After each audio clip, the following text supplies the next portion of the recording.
ৰাজীৱ ভৱনক প্ৰত্যুত্তৰ দিবলৈ বাজপেয়ী ভৱনত গান। পোনপ্ৰথমে মই গান শুনাই ল'ব বিচাৰিছোঁ।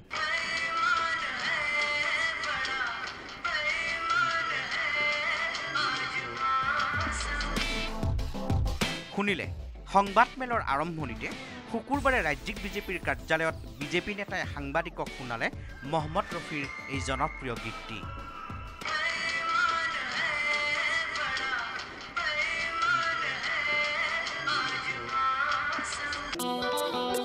আপুনি চাগে ভাবিছে সংবাদমেলৰ আৰম্ভণিতে গান কিয়? আচলতে মহম্মদ ৰফিৰ এই গানটোক অস্ত্ৰ হিচাপে লৈ বিৰোধী দল কংগ্ৰেছৰ বিৰুদ্ধে সৰব হৈ উঠিল ৰাজ্যিক বিজেপিৰ এইসকল নেতা। বুজাত চাগে অসুবিধা হৈছে, হ'বই দিয়কচোন। ৰাজনীতিৰ বাকযুদ্ধত মহম্মদ ৰফিৰ গান কিয়? মনত পেলাওক ৰাজ্য আৰু দেশৰ ৰাজনীতিৰ বিগত ৩টা দিনৰ পৰিৱেশ।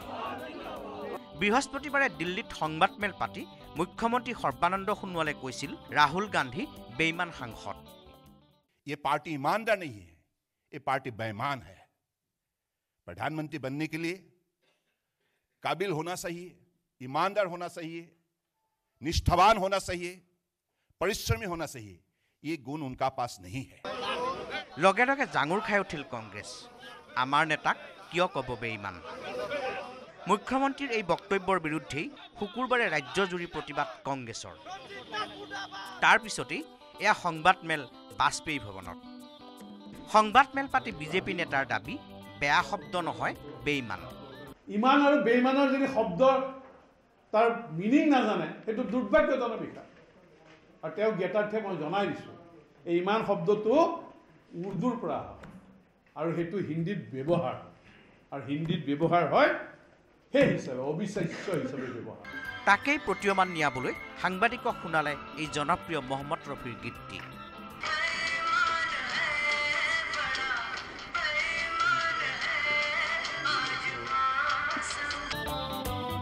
শুনিলে ইমানৰ বিপৰীত শব্দ বেইমান।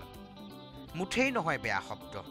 ৰাজ্যিক বিজেপিৰ সভাপতি ৰঞ্জিত দাসেও ৰাহুল গান্ধীক কৈছিল ননচেন্স বুলি। ৰূপম গোস্বামীৰ দাবী ননচেন্সো বেয়া শব্দ নহয়।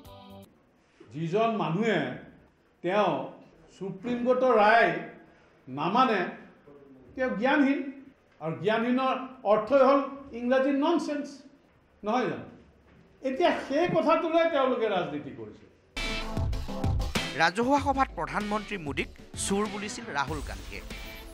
বিজেপি নেতাৰ দাবী চোৰ শব্দটোতকৈ ননচেন্স আৰু বেইমান ভাল শব্দ।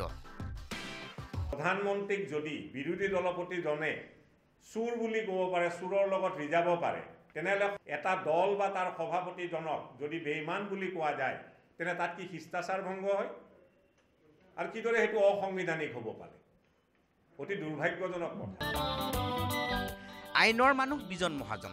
সেয়ে আইনীয় ব্যাখ্যাৰে ক'লে কেনেকৈ ননচেন্স আৰু বেইমান হ'ব নোৱাৰে অসাংবিধানিক শব্দ। এই শব্দ যি প্ৰসংগত ব্যৱহাৰ কৰা হৈছিলে নিশ্চিতভাৱে সেই শব্দটো সেই প্ৰসংগ সন্দৰ্ভত নিশ্চিতভাৱে সেইটো আপোনাৰ অশালীন নহয় আৰু অসাংবিধানিকটো হ'বই নোৱাৰে। মুঠতে বিজেপিৰ দাবী মিছাতে হাল্লা কৰিছে কংগ্ৰেছে। এয়াই এতিয়া ৰাজনীতি, য'ত নাই নীতি, য'ত নাই আদৰ্শ। বেইমানো ভাল, ননচেন্সো ভাল। পিছে খবৰদাৰ চোৰ বুলি নক'ব। কেমেৰা পাৰ্চন অনুপৰ সৈতে Manas Jyoti Baruah report, news 18 Assam north east.